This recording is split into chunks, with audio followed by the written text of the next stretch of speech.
கோவில்பட்டியில் லிப்ட் கேட்பது போல ஏமாற்றி வாகன ஓட்டிகளை மறைவான இடத்திற்கு அழைத்துச் சென்று வழிப்பறியில் ஈடுபட்ட கும்பலை போலீசார் தேடி வருகின்றனர். முக்கிய குற்றவாளியான 15 வயது சிறுவன் போலீசில் பிடிபட விசாரணையில் தெரியவந்த திடுக்கிடும் சம்பவத்தின் பின்னணி என்ன?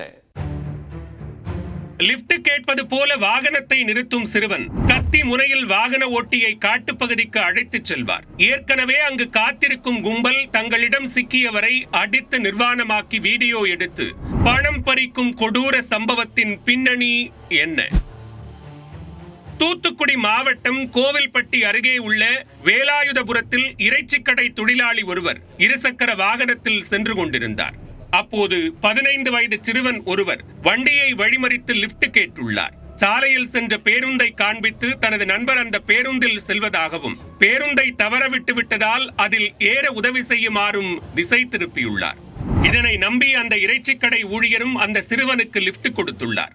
வாகனம் கிளம்பிய சில நிமிடங்களில் பின்னால் அமர்ந்திருந்த சிறுவன் அவரது முதுகில் கத்தியை வைத்து தான் சொல்லும் இடத்திற்கு வாகனத்தை விட வேண்டும் என மிரட்டியுள்ளார். இல்லையென்றால் கத்தியால் குத்தி கொன்று விடுவேன் என அதட்டியுள்ளார். இதனால் உயிருக்கு பயந்த இறைச்சிக்கடை ஊழியர் சிறுவன் சொன்ன இடத்திற்கு வாகனத்தை ஓட்டியிருக்கிறார். 2 கிலோமீட்டர் தூரம் சென்றதும் வாகனத்தை திசை திருப்பி கண்மாய்க்கரையின் ஓரத்திற்கு அழைத்துச் சென்றுள்ளார். ஏற்கனவே அங்கு காத்திருந்த 5 பேர் கொண்ட கும்பல் வாகனத்தை தடுத்து நிறுத்தி இறைச்சிக்கடை ஊழியரை முட்புதருக்குள் இழுத்துச் சென்றனர்.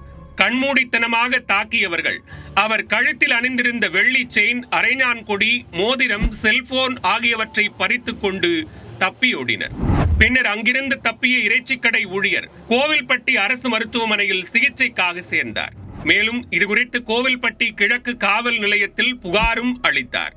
அதன் பேரில் சங்கரலிங்கபுரத்தைச் சேர்ந்த 15 வயது சிறுவனை கோவில்பட்டி கிழக்கு காவல் நிலைய போலீசார் கைது செய்தனர். சம்பவத்தில் ஈடுபட்ட மேலும் 5 பேரை தேடி வருகின்றனர். கைது செய்யப்பட்டுள்ள சிறுவன் மீது கஞ்சா விற்ற 2 வழக்குகள் நிலுவையில் உள்ளது குறிப்பிடத்தக்கது. வண்டிக்கு பெட்ரோல் போட்டுட்டு அங்கே பக்கத்தில் நிற்கும் போது ஒரு இளைஞன் எனக்கு கொஞ்சம் அங்கே பஸ்ஸில் கொஞ்சம் ஏற்றி விட்ருங்க, பஸ்ஸு முன்னாடி போயிருச்சு அப்படின்னு சொல்லி கேட்டான். ஸோ அவனை ஏற்றி நான் கூட்டு போய்கிட்டு இருக்கப்போ ஒரு இடையிலே வர மொழியில் என் முதுகில் கத்தியை வச்சு இந்த கம்மாக்கரை ஓரமாக என்னை போக சொன்னான். சரின்னு சொல்லி நானும் அந்த வழியாக போய்கிட்டு இருக்கும்போது இன்னொரு 2 பேர் என்னுடைய வண்டியை சாவியை அமர்த்திட்டு என்னுடைய டிஷர்ட்டை பிடிச்சி இழுத்து உள்ளே கூட்டு போனாங்க.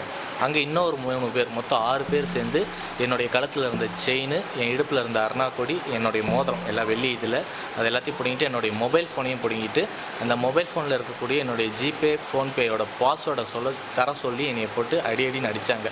நான் கொடுக்கவே மாட்டேன் அப்படின்னு சொன்னதில் எனக்கு ஓவர் முதுகில் அருவாள், கத்தி இது எல்லாத்தையும் வச்சு என்னை அடித்து கடைசி இவன் தரவே மாட்டேக்கான் அப்படின்னு சொல்லிட்டு என்னுடைய ஃபோனை மட்டும் பிடுங்கிட்டு எல்லாத்தையும் எடுத்துகிட்டு என்னை அப்படி திரும்பி பார்க்காம நீ ஓடிடு அப்படின்னு சொல்லி என் வண்டி சாவி மட்டும் கொடுத்துட்டாங்க.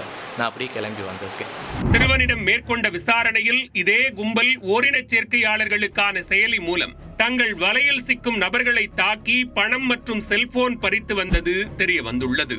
கடந்த 7 மாதங்களில் இதுபோன்று 10க்கும் மேற்பட்ட சம்பவங்கள் நடைபெற்றுள்ளதாகவும் தெரிவித்துள்ளனர். தேடப்படும் குற்றவாளிகள் பிடிபட்ட பின்னரே வழிப்பறி சம்பவத்தின் பின்னணியில் உள்ள சம்பவம் தெரிய வரும் என்று போலீசார் கூறியுள்ளனர்.